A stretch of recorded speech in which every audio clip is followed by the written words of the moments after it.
Je suis une femme belle, si belle que partout où je passe, les regards se figent sur moi. On me dit souvent que j'ai une aura envoûtante, une présence qui attire irrésistiblement les hommes. Mais si seulement ils savaient. Derrière cette beauté se cache une vérité effrayante. Une vérité que je porte en moi, dans ma chair, dans mon sang. Une vérité que je n'ai jamais choisie, mais qui aujourd'hui définit toute mon existence.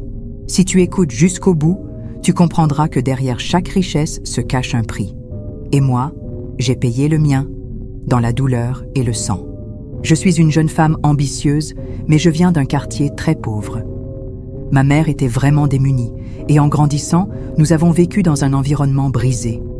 Ma mère n'était pas une femme facile, mais la pauvreté l'a poussée à fréquenter des hommes douteux. Cela me fait beaucoup de mal. Mon enfance a été marquée par des situations difficiles, dues aux fréquentations de ma mère. J'ai grandi dans un environnement où je n'étais pas toujours en sécurité. Ma mère sortait avec eux simplement parce que nous étions pauvres. Pour subvenir à nos besoins, elle n'avait pas d'autre choix que de fréquenter ces hommes. Parfois, elle allait dans des tavernes, non pas parce qu'elle aimait boire de l'alcool, mais parce que l'homme qu'elle fréquentait à ce moment-là était infidèle. Pour éviter qu'une autre femme ne le lui prenne, elle devait le suivre partout. Souvent, lorsqu'il rentrait tard la nuit, ils se disputaient, car ma mère essayait désespérément de protéger sa relation. La vie était très difficile. Nous vivions dans une cabane de 3 pièces, conçue de manière rudimentaire. Une pièce servait de salon, l'autre de cuisine et la dernière de salle à manger. C'est pour cela que les hommes qui fréquentaient ma mère profitaient parfois de moi. Quand je rentrais de l'école, il arrivait que ma mère ne soit pas à la maison et l'homme avec qui elle sortait dormait à l'intérieur. Quand je voulais me changer ou faire quoi que ce soit, je devais aller aux toilettes pour éviter de les croiser, mais parfois, je me sentais vulnérable face à certaines situations imposées par leur présence. Face à cette réalité et à cette pauvreté, j'ai pris une décision. Je ne voulais pas fréquenter de garçons. Mon seul objectif était d'aller à l'université pour améliorer la vie de ma mère et celle de mes frères et sœurs. Mais malheureusement, lorsque j'étais au lycée, j'ai rencontré un jeune homme qui travaillait déjà. Il m'a promis qu'il m'aimait et naïvement, je suis rapidement tombée sous son charme. Après avoir couché avec lui, j'ai découvert que j'étais enceinte. Quand je lui ai dit que je n'avais pas vu mes règles, il a immédiatement changé. Il a commencé à m'insulter, me traitant de fille de joie, parce qu'il avait entendu des rumeurs disant que j'avais couché avec l'un des anciens compagnons de ma mère. Je ne sais même pas comment cette rumeur s'était propagée. Je ne savais pas comment me défendre face à quelqu'un qui m'avait déjà jugé. Comment expliquer que ce dont il parlait était un abus et non un choix de ma part. Il a refusé d'assumer la grossesse et m'a dit que l'enfant n'était pas le sien. Je n'avais plus d'autre choix. Je me suis retrouvée seule. Face à cette situation imprévue, j'ai pris une décision douloureuse qui a laissé une trace profonde en moi. Ce fut une période extrêmement difficile dont j'ai eu du mal à me remettre car je ne voulais pas être humiliée. Après cela, j'ai continué ma vie, mais je me suis retrouvée à fréquenter d'autres hommes et presque tous m'ont brisé le cœur. Ce n'est que lorsque j'ai commencé à travailler que ma vie a pris un léger tournant. J'ai enfin eu un peu d'indépendance. Je ne cherchais plus des hommes pour qu'ils subviennent à mes besoins, mais simplement pour avoir un peu de compagnie. Cependant, mon objectif principal restait le même, réussir dans la vie et me battre pour un avenir meilleur. Je travaillais comme caissière dans un magasin. Parmi les responsables, il y avait un gérant qui était très rapide dans sa façon de penser et d'agir. Un jour, il est venu me voir en me disant « Viens, viens, j'ai quelque chose à te dire. » Il m'a alors parlé d'une affaire. Il y avait une livraison qui devait arriver et, parmi les marchandises, il y avait du stock qu'il voulait écouler discrètement. Mon rôle était de m'assurer que ce stock-là soit vendu en premier, sans que notre patron ne soit au courant. Ce gérant voulait ouvrir son propre magasin et avait besoin d'argent pour se lancer. Il m'a expliqué qu'il avait déjà discuté avec certains livreurs qui venaient déposer la marchandise chez nous. J'ai accepté. C'est ainsi que j'ai commencé à faire ce petit business avec lui et quelques autres employés du magasin. À chaque fois qu'un camion venait décharger la marchandise, nous mettions de côté ce qui devait être revendu sous la table. On emballait le tout rapidement et c'était toujours les premiers articles à disparaître des étagères. Malheureusement, cette affaire n'a pas duré longtemps. Ce gérant a fini par se faire prendre et, pour sauver sa peau, il nous a tous dénoncés. Nous avons été virés. Heureusement pour moi, le jour de mon licenciement, mon salaire venait tout juste d'être versé sur mon compte. Avec cet argent, j'ai ouvert un petit cybercafé dans mon quartier. Mais le business ne marchait pas bien. L'argent rentrait au compte-gouttes et ce n'était jamais suffisant. Les affaires allaient de mal en pis. Je me suis alors demandé ce que j'allais faire, car j'étais le soutien de ma famille. N'ayant plus d'autre choix, j'ai accepté des propositions qui me permettaient de subvenir à mes besoins, même si cela ne correspondait pas à la vie que j'avais imaginée. Il y avait des femmes que je connaissais déjà qui faisaient ce genre de choses, et c'est ainsi que j'ai mis les pieds dans ce monde-là. Nous allions dans des fermes isolées. Nous ciblions les ouvriers du bâtiment et les travailleurs venus d'autres régions. Beaucoup d'hommes, après avoir été avec moi, me posaient la même question. « Oh, pourquoi une femme aussi belle que toi fait-elle ce genre de choses ?» Moi-même, je n'arrivais pas à comprendre pourquoi, malgré ma beauté, j'en étais arrivée là. Un jour, une des femmes avec qui je travaillais m'a dit « Tu es trop belle pour être ici, tu mérites mieux. » Elle m'a alors proposé de rencontrer une femme qui pourrait m'aider à attirer des clients plus riches. Cette femme dirigeait un salon de coiffure et elle pratiquait des rituels mystiques.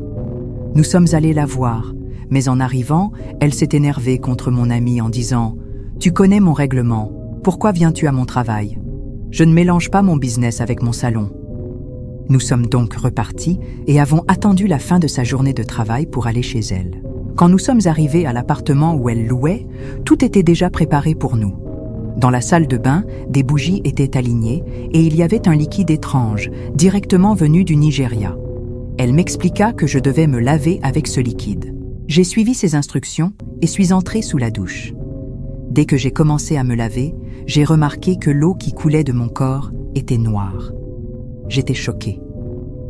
La femme m'a alors rassurée en disant que c'était normal, que cette eau noire représentait la malchance qui quittait mon corps. Une fois la douche terminée, elle m'a tendu les bougies et m'a demandé de les placer près de ma partie privée. J'étais horrifiée. Les bougies étaient allumées. Comment pouvais-je faire ça sans me brûler? Elle m'a simplement dit « Fais-moi confiance, ça ne te fera pas de mal, au contraire, tu te sentiras mieux. » Avec hésitation, j'ai pris la première bougie et l'ai approchée doucement. À ma grande surprise, je ne ressentais aucune brûlure. J'ai continué le rituel jusqu'à ce que toutes les bougies soient utilisées. Quand j'ai terminé, elle m'a regardée et dit « Tu vois cette flamme brûlante? Désormais, ton corps sera comme ça, toujours chaud, toujours désirable, comme une femme enceinte dont la température corporelle monte. Les hommes qui seront avec toi vont ressentir cette chaleur et ne pourront plus se passer de toi. » Après ce rituel, elle m'a soudainement regardée d'un air grave et m'a dit « Il y a quelque chose sur toi. Je ressens une énergie négative. As-tu déjà versé du sang ?» J'étais stupéfaite. « Moi, verser du sang? Non, je n'ai jamais tué personne. » Elle a secoué la tête. « Attends, je vais en parler à mon frère. Il saura. » Son frère était en voyage, nous devions attendre son retour. J'ai laissé mon numéro et quelques jours plus tard, j'ai reçu un message WhatsApp m'invitant à revenir. « Mon frère est là, reviens vite, nous ne te ferons rien payer. » Curieuse et intriguée, je me suis précipitée chez elle. Dès mon arrivée, j'ai été frappée par la richesse de son frère. Sur la table, il y avait des liasses et des liasses d'argent. Je n'avais jamais vu autant d'argent de ma vie. Je ne pouvais m'empêcher de fixer ses billets. Le frère a souri en me voyant fascinée et a dit « Tu es intéressé par tout cet argent, n'est-ce pas ?» J'ai timidement répondu « oui ». Il a éclaté de rire. « Bien sûr que tu veux de l'argent, qui n'en veut pas ?» Puis, il est devenu sérieux. « Avant d'aller plus loin, je dois voir ton esprit. » Il m'a expliqué que la seule façon d'accéder à mon esprit était que je sois dépourvue de vêtements. J'étais hésitante, mais il m'a rassurée et m'a donné un vêtement spécial à enfiler. Quand j'ai mis ce vêtement, il m'a longuement observé et a déclaré « Le sang que ma sœur a senti, je le vois aussi. » Il a marqué une pause puis a ajouté « Ce sang, c'est celui de ton avortement. C'est une tache noire sur ta vie. Même le rituel que tu as fait ne peut pas fonctionner complètement tant que cette tache est là. Ce sang crie encore. » Puis il m'a regardé et a dit « Nous allons t'aider à nettoyer cette tache, et nous allons le faire gratuitement. » J'ai reçu gratuitement tous ces objets rituels. Ensuite, ils m'ont donné un petit récipient métallique et m'ont dit qu'elle venait directement d'un prêtre vaudou au Nigeria. Tout ce que je devais faire, c'était y verser un peu d'eau et durant la nuit, uriner dedans. J'ai suivi leurs instructions après être rentré chez moi. Mais après avoir uriné dans ce récipient métallique, j'ai commencé à faire des rêves étranges. Dans mes rêves, je ressentais une force mystérieuse grandir en moi. Terrifiée, je suis retournée voir la femme qui m'avait initiée à ces rituels. Elle m'a regardé calmement et a dit « Oui, il y a 2 serpents qui se sont formés dans ton ventre. Ils sont là pour te purifier, car ton ventre porte une souillure, une tache noire qui t'empêche d'attirer de grands clients prêts à te donner beaucoup d'argent. » Elle m'a expliqué que ces serpents allaient vivre en moi pour le restant de mes jours. Tu as pris une vie, alors tu dois donner quelque chose en retour à l'univers. Sinon, il te punira de malchance. J'ai alors évoqué l'argent que j'avais vu chez son frère. Elle a répondu « C'est simple. Puisque tu as déjà reçu ces esprits en toi, nous pouvons les transformer pour qu'ils te donnent de l'argent. Mais cela sera douloureux. » À ce moment-là, je ne comprenais pas vraiment ce qu'elle voulait dire par douloureux. Mais j'ai fini par comprendre. Chaque fois que je veux acheter quelque chose d'important, je dois accoucher de cet argent. Les serpents grandissent dans mon ventre. Je peux les sentir bouger en moi.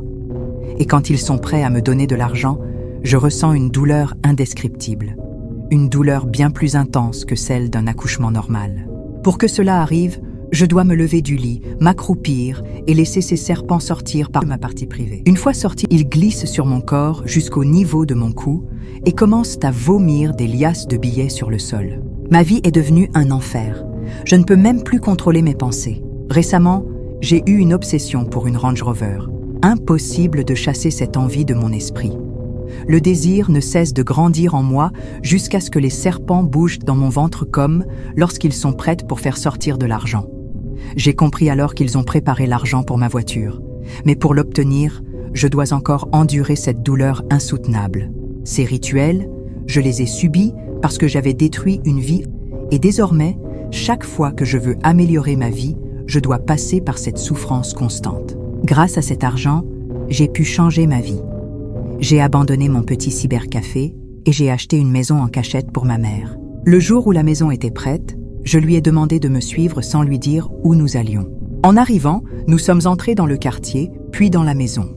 Je lui ai dit « Maman, cette maison est la tienne. » Aujourd'hui, j'ai trouvé une manière plus stratégique d'assurer mon avenir en sélectionnant avec soin les personnes avec qui je sors. Je ne fréquente plus n'importe quel client.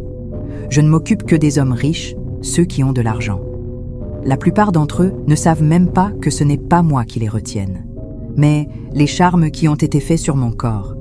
Ils restent accrochés à moi, m'offrant tout ce dont j'ai besoin. Mais pour maintenir mon statut, je dois sans cesse répéter ces rituels et supporter cette douleur infernale. Si tu as suivi jusqu'à la fin, n'oublie pas de t'abonner, de laisser un j'aime et de donner ton avis dans les commentaires. À la prochaine pour une nouvelle histoire.